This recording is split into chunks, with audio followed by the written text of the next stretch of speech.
안녕하세요, 여러분. 지금부터 제8강 타당성과 신뢰성에 대한 개념을 살펴보도록 하겠습니다. 자, 지금부터 나오는 8강, 9강, 10강까지가 타당성과 신뢰성에 대한 얘기예요.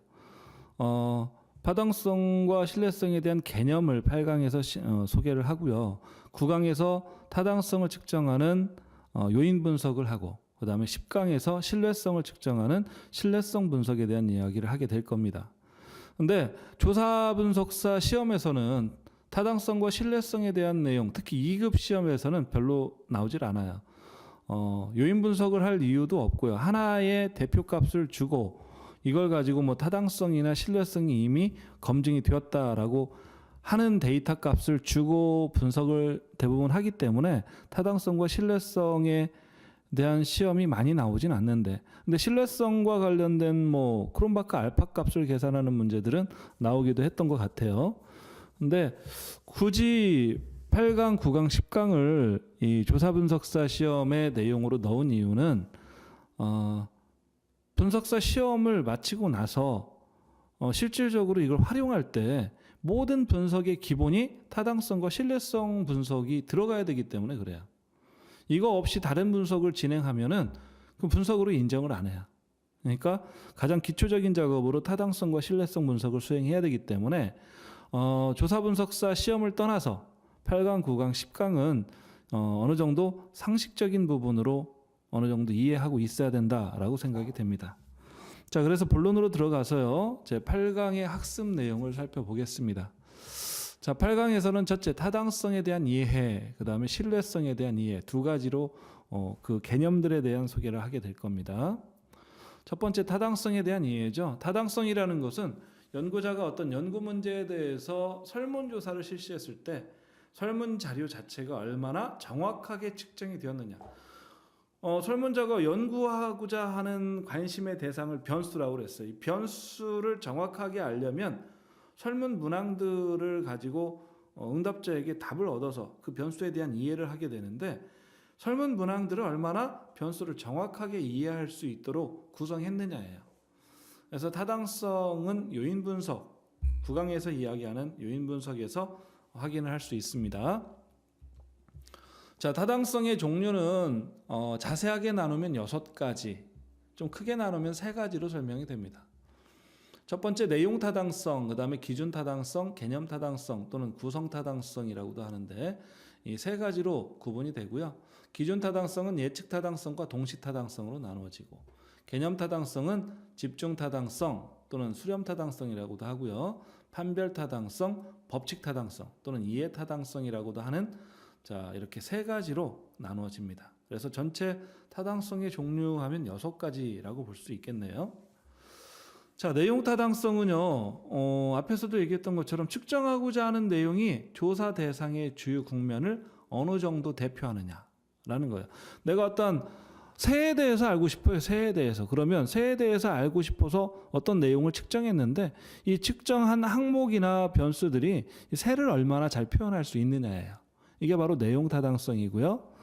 그 다음에 예측 타당성은 측정 대상의 속성 상태를 측정한 결과가 미래 시점에서 다른 속성의 상태를 얼마나 정확하게 예측할 수 있느냐라고 설명하는데, 예를 들어서 수능 시험을 봤어요. 그랬더니 수능 1등을 했습니다.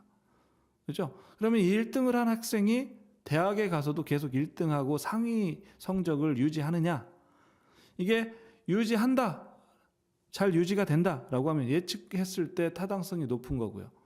시험과 대학 성적이 전혀 맞지 않다라고 하면 예측 타당성이 맞지 않다라고 할 수 있는 거예요.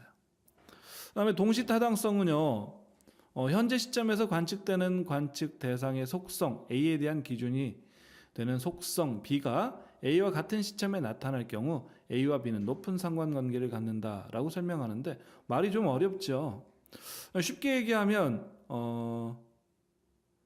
직무 능력 시험을 봤어요. 회사에서 직무 능력 시험을 봤는데 직무 능력 시험이 높게 나타난 사람이 과연 실질적으로 일도 잘하더라 라고 하면 동시 타당성이 높은 거고요.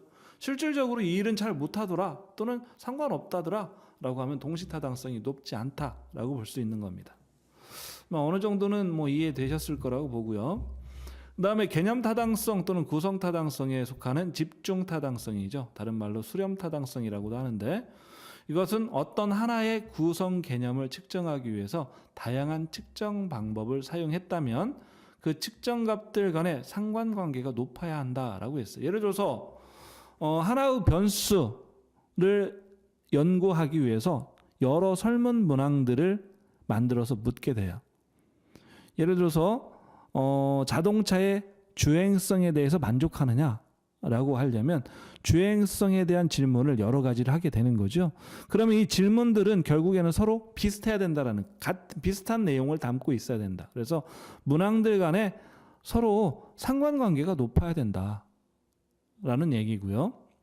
판별 타당성이라는 것은 서로 다른 구성 개념에 대한 측정을 실시해서 얻게 된 측정값들 간에는 상관관계가 낮아야 된다. 뭐 자동차의 주행성에 대한 그 변수, 그 다음에 자동차의 모양에 대한 변수 두 가지가 있다고 봅시다.